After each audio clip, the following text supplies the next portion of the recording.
For the past 24 years, millions of people, including myself, has tuned in to watch our first guest lay down the law. Give it up for the Honorable Judge Mathis.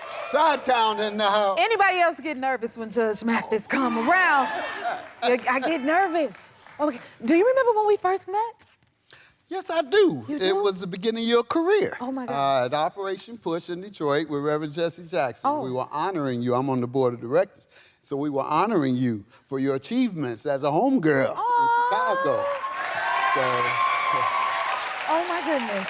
Okay, so what did you do for the holidays? You go on vacation a lot? Yeah, took my family, every year we go somewhere on an international trip. This year it became Mexico, but in the past, which isn't very international, but international nonetheless. Nice. Typically, I take them somewhere every year. That's what I was saying, the international trip. And this, the first one was to Egypt, and then we went to South Africa, and as the years went on, the family got bigger. It's bigger now. Son-in-laws and grandchildren. And so we went from Egypt now to Mexico. So what's next year gonna be? And for 6, it's a lot less. It's a lot easier than for 12. I can imagine. So, okay, with all 12 of everybody, do you call the shots, right? Not one bit. No? Absolutely not. At home, nowhere involving my wife and children and extended relatives do I call any shots. No. He got it serious. He said, no, I I'm won't call the shots there. absolutely banned from any input. From all input, huh? Dad, you talk too much, you know too much, we got this. You were doing all that when we were children, now we're adults. We're calling the shots. Now they're calling the shots. You had to go for it. So we have to talk about Miss Aretha Franklin, who was very special to both of us. Yes. Yes. Yes. She was amazing. And she loved you dearly. And I loved her dearly. And you took the stage at you spoke at her funeral Yes, as well. yes. She and I were very close, as were you with her. Going back to when I began working for Mayor Young in Detroit, 1989. And Aretha was our queen, and so the mayor made sure she was always straight.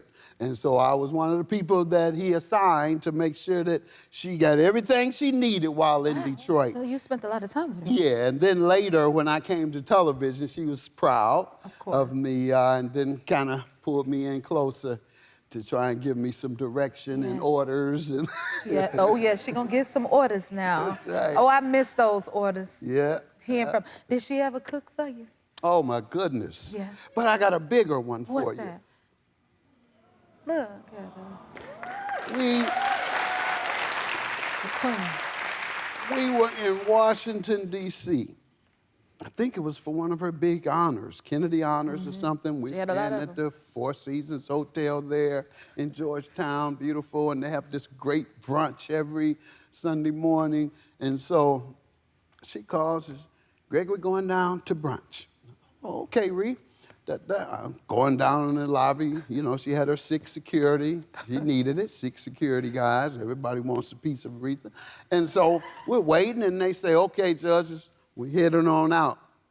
I said, what are you talking about? The brunch is right here. She said, no, we're not going to that brunch. I said, where are we going? They said, down to the Johnny Rockets. Up the street. I said, hold on, Ree. You told me we was going to brunch, and this is the best brunch in town. I didn't tell you it was going to be here. Oh, my God. So that's one of my famous stories regarding her preparing dinner or otherwise having dinner with her. Well, she made sure you was fed. I'm sure she did, right? You were in jail before you became a judge? Yeah, 15 years before being elected, I was a street kid, 17 years old, in jail being tried as an adult.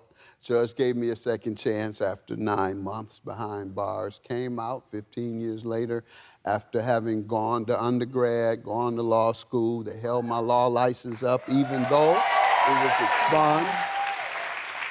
After I got my law license at the state Supreme Court because they had denied me, I then began working for the city council, then the mayor, then Reverend Jackson, and then elected judge, and now 23 years later on television. Man, 23 years, 3 seasons has 24 seasons? Yep. That is right. We're now 20. amazing. But you know, I like to make note of the fact that I had to go to the Supreme Court to get my law license, and I didn't give up. Even after I had gone to undergrad law school, owed $250,000 in student loans, I could have turned away like a lot of brothers do, but I didn't. I fought until I got what I had prepared myself for. You'll be a great example to all of them. That's what I'm telling you. That is did you ever think that you would last 23, 4 seasons? Well, I had no intention to, quite frankly. I thought, first of all, they told me it was only a 20% chance we'd succeed. So I said, okay, I think I'll beat that. But I had to give up my judgeship. I was a sitting judge. I had to give that job up. And so I said, okay, well, I'll leave and get this little exposure, even if it's for 1 year. Then I'll come back and run for mayor of Detroit, which had been one of my aspirations as a political activist and operative. And so here we are. I've been trying to run for mayor of Detroit ever since then. But they keep putting that contract in my wife and kids' face. Wow, this is inspiring just to hear everything you're saying. So thank you for sharing all of this with us.